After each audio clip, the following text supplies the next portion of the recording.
and boom goes the dynamite. Welcome to Daily Dive, the only Monday through Friday live lacrosse talk show, and it's still the only live Monday through Friday lacrosse talk show. I am Michael Karvelis. Thank you for joining with me. On today's show, our top story is going to be what the fans voted as the most impressive Week 18 NLL victory. In our Fanatics segment, we'll get to the top comments by the fans on Twitter from our attendance report. Remember, we're the ones who bring out every single team's attendances. We're going to talk about that. We released it yesterday. We'll refresh your memory and see what fans were thinking, especially for two of the top three teams in the Western Conference.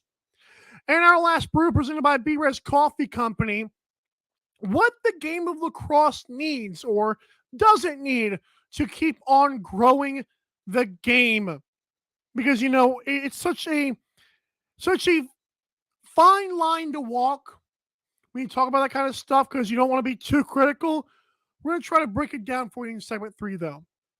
But first, our top story presented by our Daily Dive store. To find our awesome merchandise with the official Daily Dive logo on it, go to our link tree at Daily Dive Lax on social media.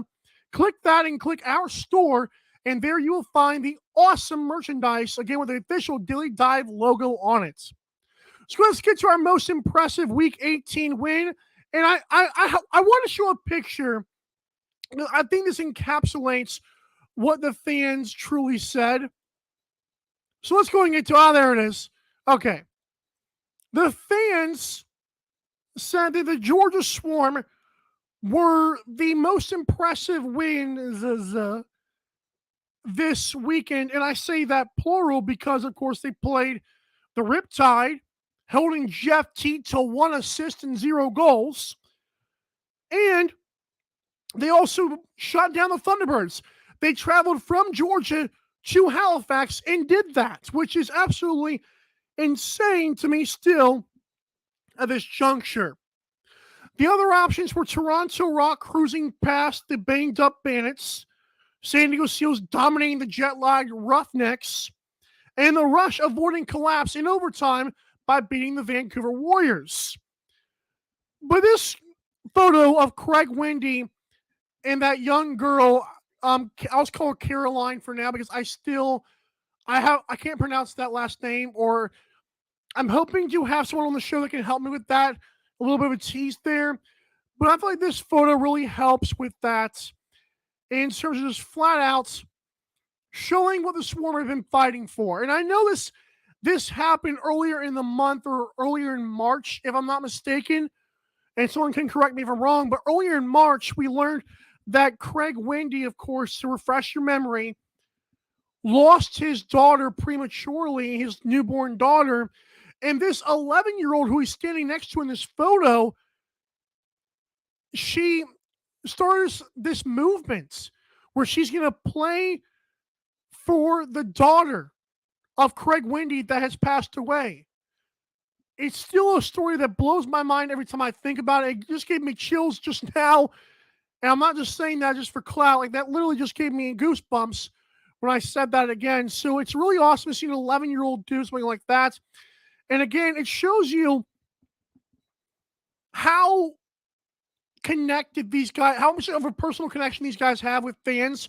Because I'm going to tell you guys again, the NLL is a league where you are not necessarily committed 1,000% to your professional sports like the NBA player, like an MLB, like NFL, all those guys. NHL, any of them, soccer, for crying out loud, gets paid more. And so when you have these guys who have these personal lives, it hits you harder because you can relate to them more. And again, losing a child prematurely is definitely not just some one-off for Craig Wendy. It happens all the time, and it's a horrible event. But the fact that Craig Wendy, you pile on top of, he has a personal life. I'm assuming has a 9 to 5 job, for lack of a better term, because lacrosse does not pay all of the bills and expenses of a family. And so it hits you closer when you realize he's not some millionaire. And after all, again, losing a daughter like that, or losing a child in general, it's never supposed to happen, especially like that. Like the parents, it's always like the parents are supposed to live long, like shorter, and then the kids, carry on the legacy. But this is so cool to see this 11-year-old fan do this. And again, it's connection to the fans. You love to see it. But the Georgia Swarm in that poll of most impressive wins, 18 votes on our Twitter page at Daily Dive Lax. That's Daily Dive LAX on Twitter and all social media accounts.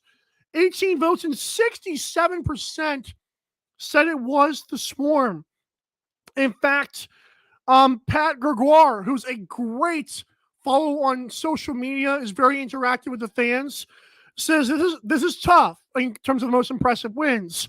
Toronto's win over Buffalo is unbelievably impressive, but Georgia picking up 2 wins in a weekend and putting them back into playoff contention is, capital letters, huge.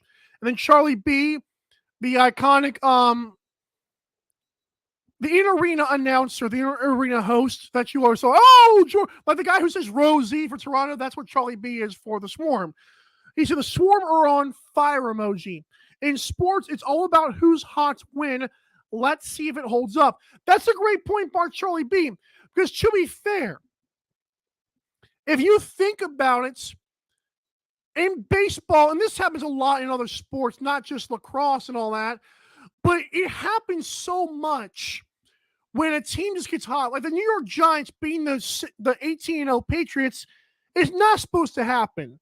The Chicago Cubs winning it for the first time in 100 years is not supposed to happen. When these things happen in sports, it really is because of a team that got hot last. Like TCU got really hot. They were hot all season in the college football, but they finally ran into Georgia, but TCU was not supposed to get past Michigan, and they did. So that's just a wild thing to me. But I think Charlie B, it makes you think. It definitely makes you think. So yeah, the fans voted on it, and there you have it. There is your most impressive Week 18 win. Shout out Craig Wendy again in the Georgia Swarm. They're on firing on all cylinders. They've won like 6 of the last 7. I've been saying 6 in a row. I was wrong. I think it was like 6 of the last 7. But when we come back, there's more fan reactions to get to from our Daily Dive Lax from yesterday, and it's all about, unfortunately, the attendances. You'll want to hear some insight there from a lot of people. We run back to Daily Dive. Don't go anywhere.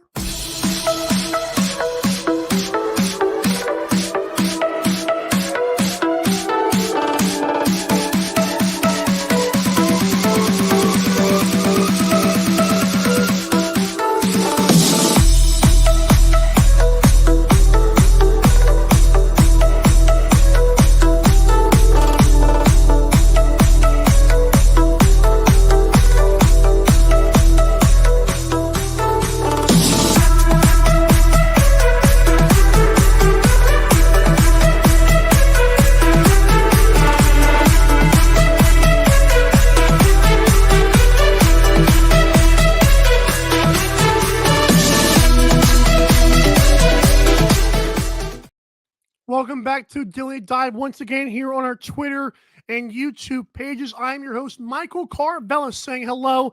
Hope you guys are having a great afternoon / morning so far. Our Fanatics segment is presented by Fanatics, and you're wondering, what's Fanatics? Well, you ever heard of the leagues, say, like, go to NLLshop.com or NBA Store or NFL? All of that is one universal shop at Fanatics. You can literally navigate all the leagues when you get there. So go there and support the Daily Dive, because what you're going to do is to go to Daily Dive Lax on Twitter or social media in general, click the link tree, and check out the Fanatics link. And when you go there and purchase like a Georgia Swarm jersey because they're red hot, or purchase a Saskatchewan Rush hat because they are still alive, you want to use the Fanatics logo on our link tree bio. And for that, we thank you so very much.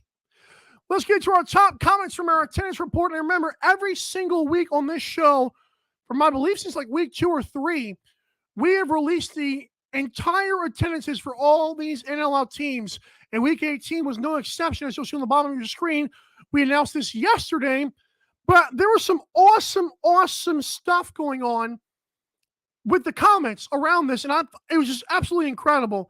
So I thought I'd dedicate an entire segment to seeing what the fans' thoughts, okay? Mark 951658874, good Lord, I love those number names. But Mark says, it's a shame how good the Seals have been playing, and their attendance is pitiful. I guess they need more outdoor games. First of all, I love the mic drop at the end of that. Like, I guess they need more outdoor games. It's very true. Once again, bringing up the rear are the San Diego Seals at 3,114 fans. You're playing the Calgary Roughnecks. I understand United States fans may not know much about it, but the Seals have got pitiful attendance numbers. You've got a great broadcast, although you don't hear him during the game, and Cooper Perkins, who's a genuine dude who you'll hear on ESPN, for crying out loud. They have rivalries like the Saskatchewan Rush. They're in the Western Conference, bringing in Calgary. They have a big three with Westberg and Dane Doby in the crew. And they're in San Diego. And this is what we get in return? It's not a knock on the fans, because as we've been told before, there's other things to do in San Diego, like the beach all year round, like other sports, even though they lost the Chargers, but that's none of my business. The fact is, it's like a marketing thing, and I keep saying, well, first of all, one of the best marketing teams I've seen on Twitter, the Las Vegas Desert Dogs are really good. The New York Riptide are really good. Okay? And I don't know what they're doing in the community. I don't live in the San Diego area, obvious to God. I'm in Savannah, Georgia. Okay? I'm like 4 hours away from the Swarm games, okay? I'm still trying to get there on Saturday. Don't you worry. I'm trying to maneuver a hole that I dug myself into. But regardless, it's a great point. Their Seals are so good, and their attendance is pitiful. More outdoor games, but don't ever do that, though. We also have a reaction from Casey Ryan, who says, I wish Panther City could draw better. One of the best arenas in the NLL. So when you look at that comment, I'll admit I don't know if this comment refers to the atmosphere of the arena itself, the area surrounding the Fort Worth arena of Dickies Arena, or if it's just like watching it on TV. But if you look at it, the all-white seats, it looks pretty singing cool. Like that, the Panther City vibe of that, like their team colors look really cool with that stadium. And so seeing on your screen a completely white arena, not very good. And F-Man, I'm just going to say F-Man because it sounds better. Nothing is worse for this league than showing highlights in an empty arena. Bingo! Very frustrating for all who have wanted to see the NLL take that next step for 20 years now. I do believe, and I've said this before on the show, and I'm here for all the smoke with this. I don't care how good you thought the league was then, it was very poorly promoted. And I'm hoping that Brett Frude, the commissioner, based on what I've seen with his past work and the guy they just hired a month or two ago to be that secondhand man to him to help him promote it, I'm hoping that they do a 10 times better job than the last group. I know that there was the guy who left, gave way to like this female who ended up going to the NWSL, like the soccer league. I get that. But it was just not marketed very well, like whatsoever. Like people, the thing with the WNBA, okay? WNBA for years are like, oh, these guys are so good, blah, blah, blah. And it was a joke. Like, it was a joke on social media for years, for decades. And this year, when ESPN, I want to say shove it down people's throats because they kind of did that, but they showed highlights. They showed the cool stuff. Like, I'm watching the NBA and I get a notification that, oh, Jason Tatum's son, who's like 4 years old, I don't care. But stuff like that, fans do care about. So if I would have gotten a notification on my phone that like Craig Wendy, the situation with him, I might have read into it, might have watched the Georgia Swarm game. It's just a matter of how you market these leagues. And to me, for 20 years, this thing was not being marketed very well. I'm sorry. Travis Vizzelli, I hope I'm saying that right, says if the NLL wants to become a top league and continue to grow the game, they need top teams to draw better attendances. San Diego and Panther City are 1 and 3 in the West, respectively.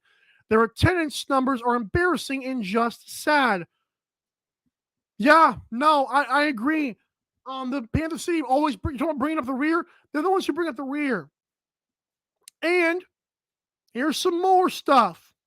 One more comment I'm going to read here. Oh, that's okay. That's all the comments. But basically, I mean, they're right. The fans are right. And I also think it's because like if we tell other fans about it too, like don't just rely on the league. Do this. Like tell the people like, hey, I went to an NLL game. Wow, that was great. It was fighting, all kind of good stuff there. Bring the kids, let them get on the action. And like the players are always signing jerseys and stuff. Like they're always signing stuff. I know eventually that runs out of value, but like, can you imagine like a little kid going up to an NLL game for the first time? He's like 10 years old and getting his jersey signed by Lyle Thompson, or not even Lyle Thompson, like let's say like Andrew Q. No offense, Andrew Q. Getting his jersey signed by Andrew Q. Oh, cool. He's going to put that on his wall forever. And one day when the NLL makes it, yeah, he's got Andrew Q's signature. That stuff matters to people. We'll see. I mean, that was the best. I thought it was good reactions, by the way. I love the reactions that we get from that. We did it like 1 week, and after that, like you guys like latched onto us. So that was fantastic. But we're not done here. Our last brew will be what the game needs besides marketing, of course. We'll talk about that along with what the Mammoth did this past weekend, drawing a bunch of fans. It's Daily Dive here. We'll be right back.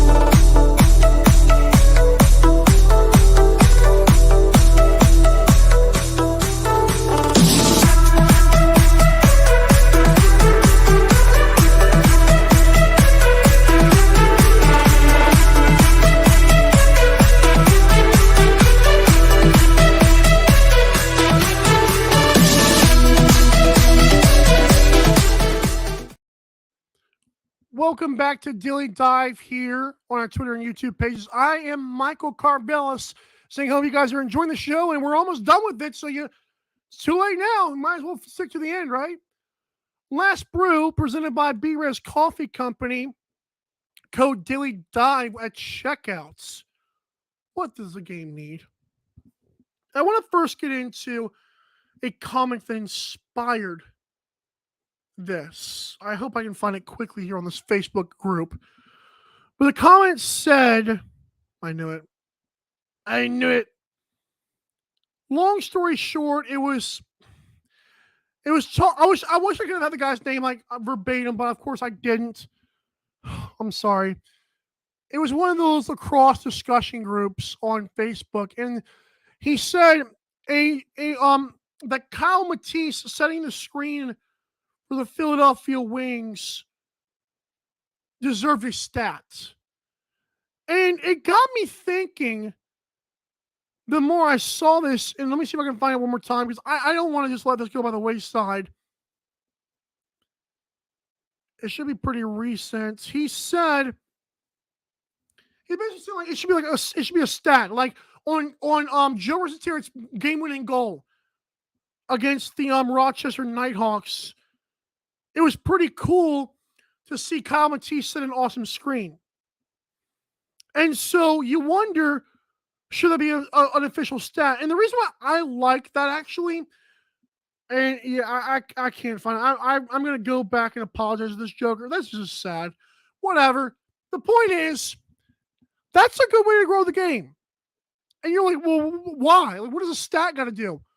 Well, idiots like me, like the nerds like me, who like to look at stats a bunch, or just like stats and like check the box score or whatever. What if we set a trend for the screens? Because in basketball, this is like a big thing, like even in hockey too.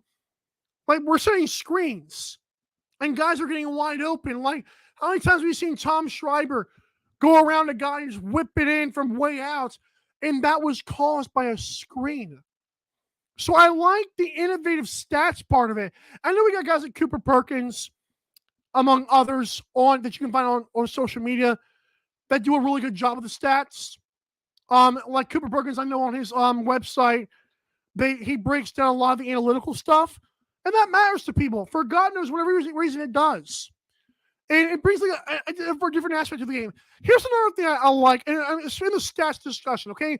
So if you came to this wondering, well, God, Mike, what do you have planned? I don't have anything planned. Can we stop normalizing the shots on goal stat? I'm going to give you like a stat real quick.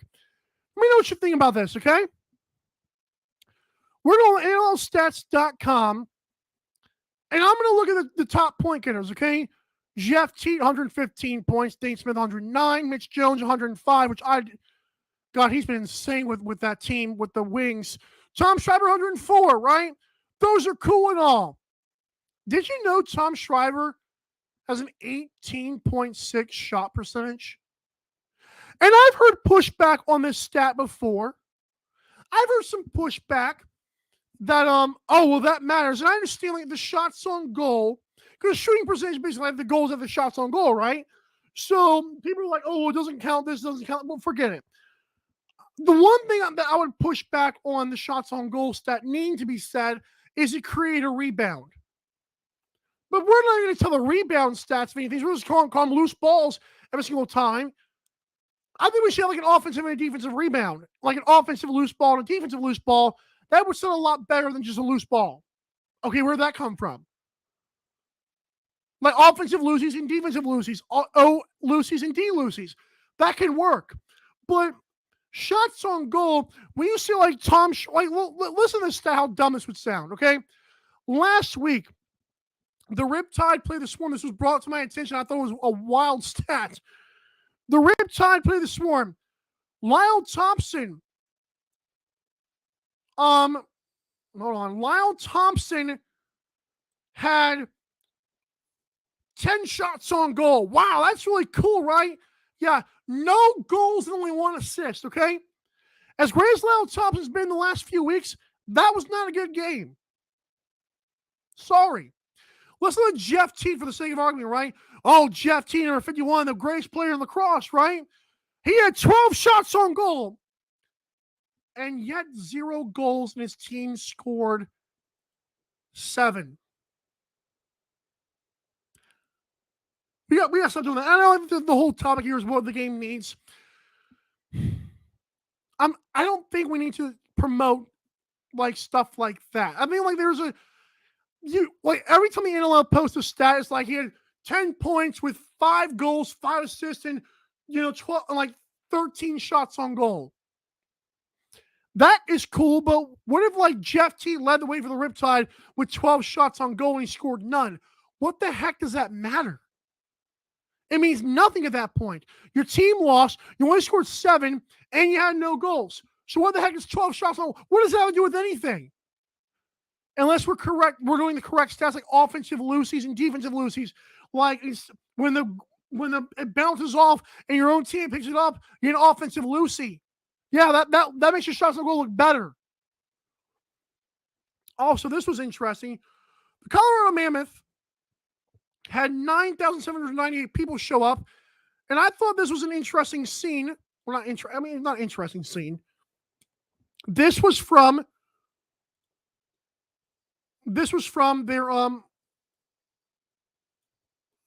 their game. Like, might have been halftime. I don't know if it was halftime, but the caption read, "In order to grow the game, we have to like appreciate the origin story, which again, I like that. But let's just say there's a discussion that I won't get into today, and nothing wrong with this stuff. Like, this stuff is cool. Like this stuff was actually kind of fun to see in person. I obviously did not see it because I'm commenting on it, not knowing when it happened. I like this, but to an extent. Again, nothing wrong with what they're doing right there. I don't know what that is, but I love it. It's like it creates some cool native feel. That's what it's supposed to do, right? But and I've never been to a lacrosse game, and I want to sound uneducated when I say this. But let's just say a story for another day that we'll get to, and I'll refer back to this, and I'll kind of wrap it up into a nice bow. We'll get to a story from that and how the game can continue to grow. Because if we're going to remember some heritage, we have to include all heritage that's going to come in for the future. Just remember that. And again, I don't want to get into it now, but like Paul Rabel when he said the first black MVP, and it was like Trevor Baptiste when it had been done by Dane Smith. Things like that. If they make it go, as Renee used to say. Again, that was cool. I love seeing that picture, by the way. Like, there's nothing wrong with that. I just wanted to mention a teaser for a topic for another day. I don't want to say it now, but that stuff has its place, and I love what the Colorado Mammoth did. I'll leave that alone for now. It's Daily Dive, and thanks so much for tuning in. We have to have these tough conversations if the game wants to continue to grow. Obviously, that was not a tough conversation because I didn't really tell you guys what I was thinking of in that moment. But the point is, thanks so much for tuning in. This has been Daily Dive for great guests like tomorrow's Cody Jansen. We have 2 of them on Thursday and more coming. Trust me, we're loading them up for the rest of the week. I'm Mal Karvelis saying so long and have a great rest of your day. We'll see you tomorrow. Same time, same place. Bye.